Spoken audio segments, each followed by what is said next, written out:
to all of you on my channel Shraddha Rastogi accountancy classes. तो branches of accounting है आज का topic, जिसके 3 पार्ट्स होते हैं ब्रांचेस ऑफ अकाउंटिंग के। Financial accounting, cost accounting, management accounting, जिसमें से आपको अगर फाइनेंशियल अकाउंटिंग पढ़ना है, कॉस्ट एंड मैनेजमेंट आपके सिलेबस में नहीं है। तो फाइनेंशियल अकाउंटिंग पे हम लोग आते हैं। ठीक है, फाइनेंशियल अकाउंटिंग क्या होती है पढ़ के थोड़ा क्लियर आपको समझ में आएगा। Financial accounting is that branch of accounting which record financial transaction and event, summarizes and interprets them before communicating the result to the user. It determines profit and or loss incurred during an accounting period and the financial position of the date when the accounting period ends. The end product of financial accounting is the profit or loss account for the period ended. ठीक है, the balance sheet as on last days of accounting period which show the financial position. In short, financial accounting is confined to the preparation of financial statement, that is profit loss balance sheet for the user accounting information।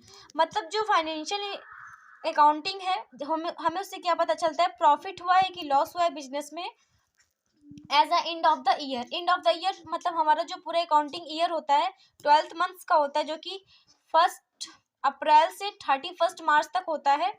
और जो last product होता है, जो last date होती है 31 मार्च, उसमें हमें ये पता चलता है कि फर्म को प्रॉफिट हुआ है कि लॉस हुआ है। ठीक है, और जो फाइनेंशियल स्टेटमेंट होती है वो प्रॉफिट और लॉस अकाउंट और बैलेंस शीट से बनती है। ठीक है, तो नेक्स्ट टॉपिक है हमारा cost accounting. This branch of accounting is concerned with ascertaining cost of product, operation, process or activities. It is that branch of accounting which deals with recording cost with the objectives of ascertaining, reducing the controlling cost। ठीक है, तो जो cost accounting होती है पूरी की पूरी किससे रिलेटेड होती है, कॉस्ट से। ठीक है, जो भी कॉस्ट रिकॉर्ड की गई अगर अनसर्टेनिटी जैसे उसमें रिडक्शन हो गया, फिर उसमें इंक्रीजमेंट हो गया, तो उससे कोई रिलेट नहीं करता, जो रिकॉर्ड है वही माना जाएगा। ठीक है, management accounting is the most recently developed branch of accounting. It is concerned with generating accounting information relating to funds, cost, profit etcetera.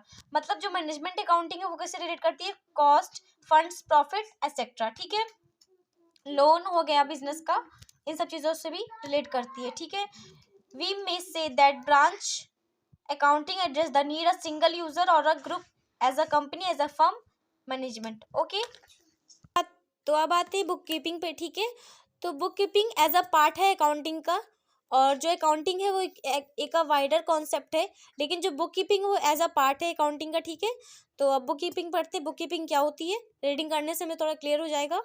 Book keeping is a part of accounting being a process of recording financial transaction and event in the books of account. This bookkeeping involves identify financial transaction, measuring, recording, classifying।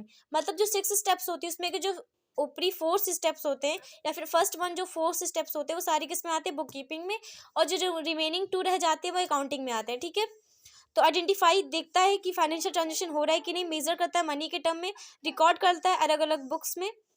ठीक है, फिर उसे क्या करता है, classify करता है कि कौन से अकाउंट कहाँ पे पोस्ट किया जाएगा। ठीक है, अब इसकी डेफिनेशन से कुछ, book keeping is an art of recording in the books of account the monetary accepts of commercial and financial transaction. ठीक है, बुक कीपिंग क्या है, एक आर्ट है रिकॉर्डिंग का, क्योंकि इसमें कुछ मेथड है, कुछ तरीका है मॉनेटरी टर्म में, मतलब जो पैसे से रिलेटेड होंगी केवल उन्हीं को रिकॉर्ड्स करेगा। ठीक है, तो नेक्स्ट हमारा accounting.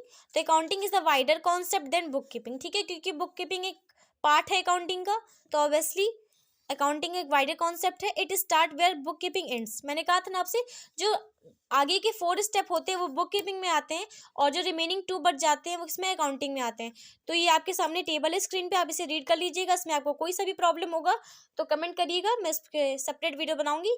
Thank you and have a good day. Don't forget like, subscribe and share my channel.